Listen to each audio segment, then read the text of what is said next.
Hi there, it's Natasha, and thank you so much for joining me today. We have a really fun card today that we're going to kind of take several angles on it.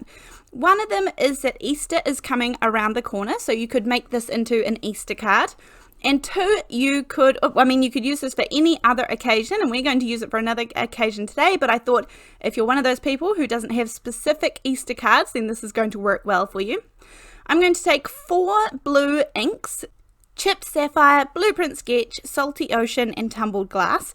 I'm going to be doing these in the Distress Oxide range. This is what I kind of mainly have my widest range of inks in. I'm going to be using some domed foam blenders today, and I'm going to be doing it on some Tim Holtz watercolor paper, and these are all the ingredients to me having the most successful smooth blend in my coloring. So I'm going to choose a really slow gradient of color. I'm going to choose the Tim Holtz watercolor paper. I'm going to use the domed foam blenders, and you just go back and forth, back and forth. Now you don't have to choose 4 colors, that's for sure. This is where I freaked out for a little moment because I had just re-inked my Blueprint Sketch and that went on really saturated. But given the light coating that the watercolor paper has, it did not make any difference, and I was able to shift it and nothing kind of ended up with big blotchy stains. So I didn't have to work too hard to get what I think is not too bad of a blend here. So I was pretty happy with that. Given that this is going to be the background, I'm not going to add any splashes or anything like that today. I'm just going to keep this background really looking gorgeous. So I am going to use the elliptical ovals. These are from Spellbinders, and I've used these lots before. But if you do not have specific Easter dies, then this is obviously a kind of die that we could use for Easter cards.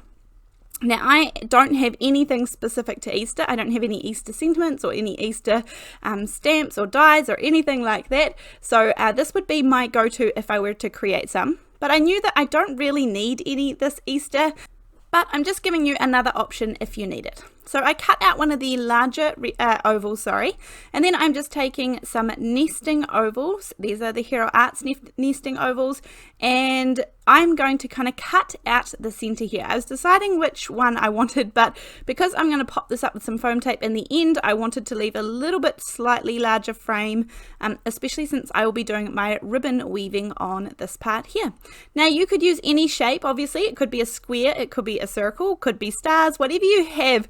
That shapes are going to have this kind of pattern on the outside that we can weave something through. Now I'm going to take some dark blue little fine satin ribbon for this one, and I'm just kind of finding a halfway point roughly, and these holes are big enough that I can just thread the ribbon through nicely.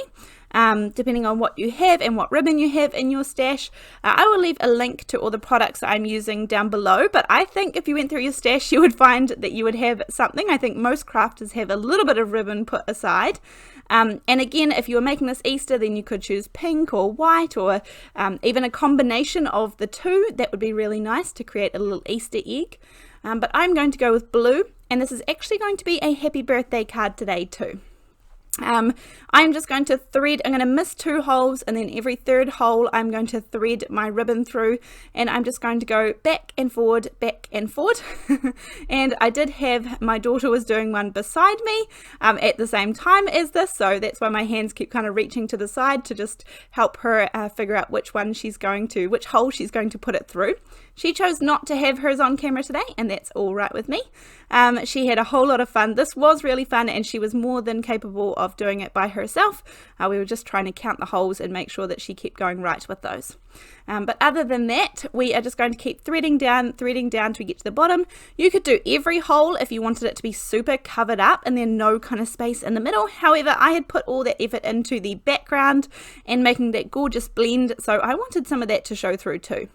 I mean, you could have done a really nice yellow on the front that would have contrasted nicely, or orange to the blue background, but I just chose to go with all blues today.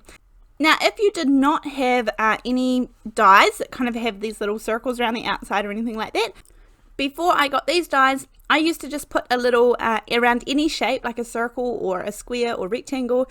I used to put little V notches using some little fine tipped scissors. Just all around the outside. I would kind of measure every centimeter or so and then put a little mark by it, and that's where I would put my little divot or my little mark.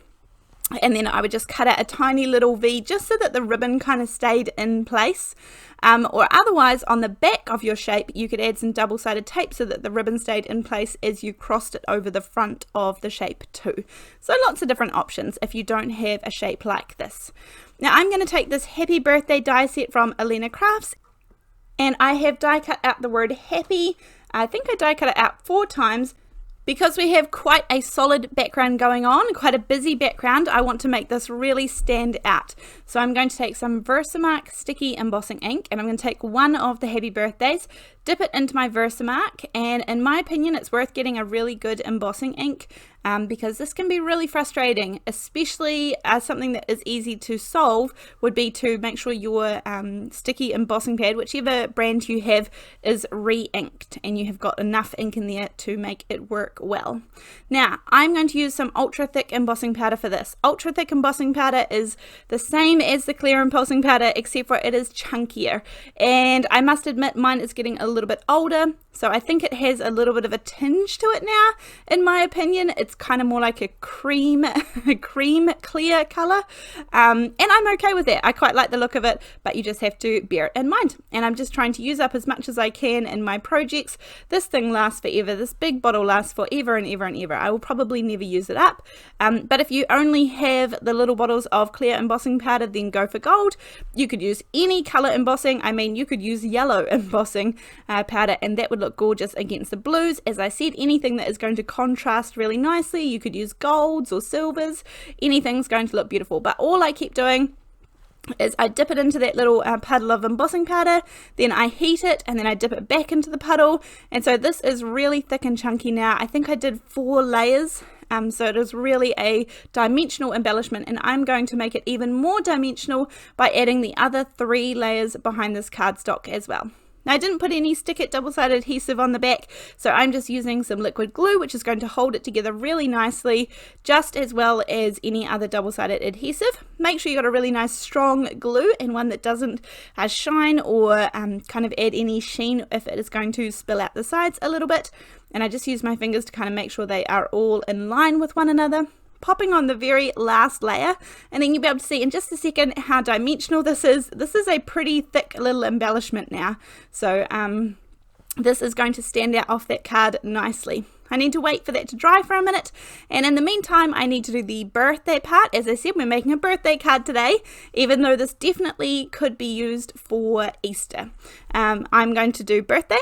So I just took one of the birthday sentiments from the All the Birthdays stamp set from Concord and 9th, and I'm just going to use my trimmer. I'm going to show you how this goes wrong, and I am going to trim above the word birthday and then below, and it's going to be all nice and centered, except for it isn't going to be nice and centered. And I could have cut the strip a little bit thinner, but what I decided to do was just let you know that actually things don't always go 100% my way either. This happens all the time. And I just have the ability to be able to edit some of these things out, but I definitely need you to know that these happen all the time. So I'm going to not throw that one away, and I will trim it with some long bladed scissors, and my daughter who's beside me, that's going to be her little sentiment.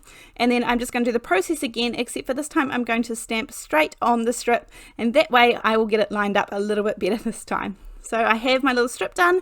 Just to make everything match, I am going to actually give this a little coating in the same ultra thick embossing powder, so it's going to look all the same. It's going to have that little bit of shine to it. So just again a little bit of VersaMark, and then I'm going to melt it.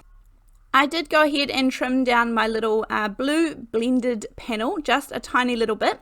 So it's going to go onto a 4 1/4 by 5.5 inch card base. So I trimmed it down to be 4 by 5 1/4 inches. And then on the back of my oval here, I'm going to add these really long, I think these are 8 inches long. These are from scrapbook.com, little foam strips. There are so many in a packet, and I am just going to, if you take the release paper off the backing, then they curve around the outside really, really nicely. So this just gives it a little bit of dimension and helps that weaving kind of stand off the back of the card. And then pop it right down in the center. I'm going to put the happy right just a little bit over to the right, just a little bit. I thought it was just fun to not have it quite centered. I'm adding some multi-medium. This is the Ranger multi-medium in the matte finish. That's what's inside these little glue bottles. And I'm using this glue because it is really strong. It's going to hold on. It's going to hold on to that ribbon, hold on to the background, and I know that it's not going to come off, so that's really important. Then I add a little bit of foam tape just on that right hand side of the word birthday so that it sits evenly with everything else. And that is my card done for today. So I hope you enjoyed this one. Let me know if you would use this as an Easter card or if a non-Easter occasion is what you had in mind. Let me know in the comment section down below. But other than that, I will look forward to seeing you in the next video. Thanks, bye!